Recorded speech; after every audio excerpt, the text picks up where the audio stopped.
Okay, so this is the second video on optimization. I just wanted to make it clear from the first one why optimization works. So previously we were looking at this box like this, which had square ends, x and x, and it had length y, and we were trying to find the minimum surface area from what I believe with a volume given. The reason why differentiating it works and this optimization thing works is we could plot the surface area of this in the y-axis and the length of x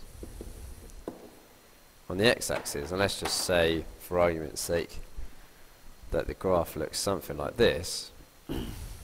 Yeah, we can see that there certainly is a point where x gives us the minimum value of this curve. So where dy of dx equals 0 and our second derivative is more than 0 in order to give us our minimum value. Okay, so as long as we can represent all these problems graphically, it should become immediately obvious why optimization works using differentiation, because you're using the same steps as if you were given an algebraic problem, except this time you have to construct the algebraic problem and you have to draw pictures. So in this one, Chris is asking me to find the minimum surface area of sheet metal needed to construct a cylinder of volume 27 pi meters cubed with an open top. So really good idea to start with by drawing a picture. So open top doesn't tell me the height, so I'm going to call it height h.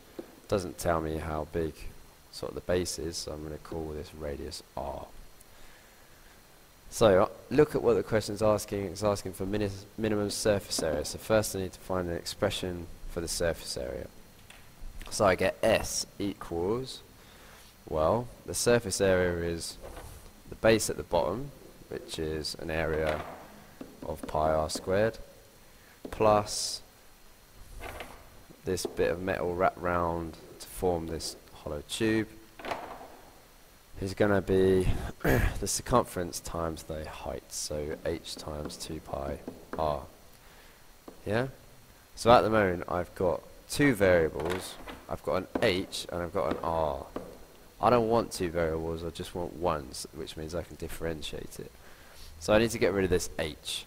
And the way to do that is to look at what the information they've given you. So they've given me that 27 pi is the volume. Well, the volume of this cylinder is the height, h, times the area of the base, which is pi r squared. So I can then get everything in terms of h now. So I can say 27 pi over pi r squared equals h, which means that the pi's cancel, which means h equals 27 over r squared, which I can then sub back into my s value. So s equals pi r squared plus 27 over r squared instead of h then, times 2 pi r. So this equals pi r squared, and then I get plus 54 pi, r's cancel, and I'm left with that. I can then write this in terms of indices, because remember, when we're differentiating we need it in the form ax to the n.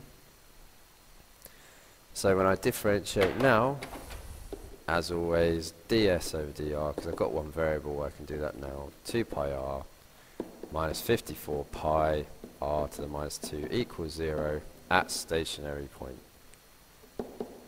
Yeah? Now I'm going to rearrange. I know I'm going fast, but you can pause this video and replay as many times as you want. I'm going to move that 54 pi over r squared over. That turns into r cubed 54 pi over 2 pi, which equals 27. So therefore, if I cube root both sides, r equals 3 meters. So that should be our minimum value for r, but let's check. And the way to check is by check nature, and we differentiate again. So d2r s over dr squared equals differentiating this again 2 pi plus 108 pi r minus 3. And at r equals 3, this thing equals, I'm not sure if you whack it in a calculator, I think it's 18 point something, or, let's quickly do it. So I get 2 times pi, which is 6.28, plus 108 times pi, all divided by 3 cubed, which is 18.85, blah blah blah blah. So d2s over d r squared equals 18.85, blah blah blah blah, which is more than 0. So therefore we have a min at r equals 3. But we haven't finished. The question asks for the minimum surface area. So I need to finally say that S min then equals pi, my r is 3, r squared, plus 54 pi over 3, which is my r. So this is 9 pi plus 18 pi, which equals 27 pi units cubed, so meters cubed. And there we go. Oh, sorry, we're looking for surface area, so 27 pi meters squared. Yeah? Notice then that the volume is the same as the surface area. Let's move on to the next question then, because that was finished. I've got a slice of a cylinder-shaped sponge being cut out, as you do, at an angle of 1 radian. Its volume being 300 centimeters cubed. Find the minimum surface area of the sponge slice. So again, let's draw a nice picture of a slice of a circle. So let's do this fancy 3D shizzle. Right. So this is 1 radian. Doesn't tell me how high it is, so I'm going to call that h. It doesn't tell me the radius, so I'm going to call the radius r of the circle. Yeah. So again, look at the questions asking. Asking for minimum surface area, so we need to find an expression for that first. So the surface area is composed of 2 slices, well, 2 sectors, isn't it? And the area of a sector is a half r squared theta. So in this case, theta in radians is 1. So I get 2 lots of a half r squared, theta is 1. I have 2 panels here, don't I? Which is r times the height. So this is 2 lots of rh. And then don't forget, I've got this backing here. So a lot of optimization is students forgetting to add panels in and stuff like that, to take them into consideration. So maybe it would be a good idea to carry 3 coloured pens with you or something, just to make sure that you don't miss it. So the surface area of this is the height times the arc length of one of these sectors. So this is height, and the arc length is r theta, so therefore hr. Yeah, because theta equals 1. So I can simplify this down to saying that S equals r squared plus 3hr. So again, I've got 2 variables. I've got h and I've got r. I need just r. So let's get rid of this h. And how I do that, I look at the other piece of information they've given me, that the volume is 300. The volume of this slice is the area of the sector times the height, so h times half r squared theta, which is 1. So that tells me that 300 equals hr squared over 2. So therefore, I times it by 2, 600 equals hr squared, which means 600 over r squared equals h.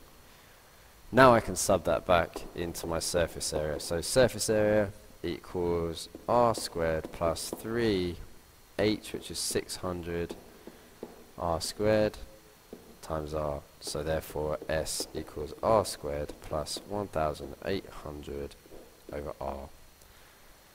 Now I've got that. Remember, I need to write this in indice form so I can differentiate it. Yeah? So When I differentiate it, I get ds over dr equals 2r minus 1800 r to the minus 2 equals 0 at stationary point, because remember the question's asking me to find the minimum surface area. So therefore 2r equals 1800 over r squared implies r cubed equals 1800 over 2, which is 900. Cube root of 900, let's double check. Cube root of 900 is this horrible number 9.65. So yeah, is approximately 9.65. Well, we'll say 5 because we normally work to 3 significant figures. So that's to 4 significant figures when we work to 4 significant figures, and then the final answer to 3 significant figures. So that is centimeters. So again, let's check that we've found what we were looking for. So check nature, differentiate again. D squared s over dr squared equals, differentiating this again, equals 2 plus 3600 r minus 3 at r equals r cube root of 900, or you could say 9.655, blah blah blah. This thing's going to be positive, isn't it? I don't even need to work that out. d2s over dr squared is going to be more than 0, therefore you found the min at r equals cube root 900. Okay? So, we're at that point. We're not finished, because I need to put my r back in. So, the actual answer, s min equals r squared, so cube root of 900 squared plus 1800 over cube root of 900, or you could use that 9.655 value. And this whole thing equals, well, if I do that squared, we have to do the answer squared plus, just putting it in the calculator, 1800 divided by answer 279.65, blah blah blah. So if I round it to 3 significant figures, 280 meters squared. And then we're done.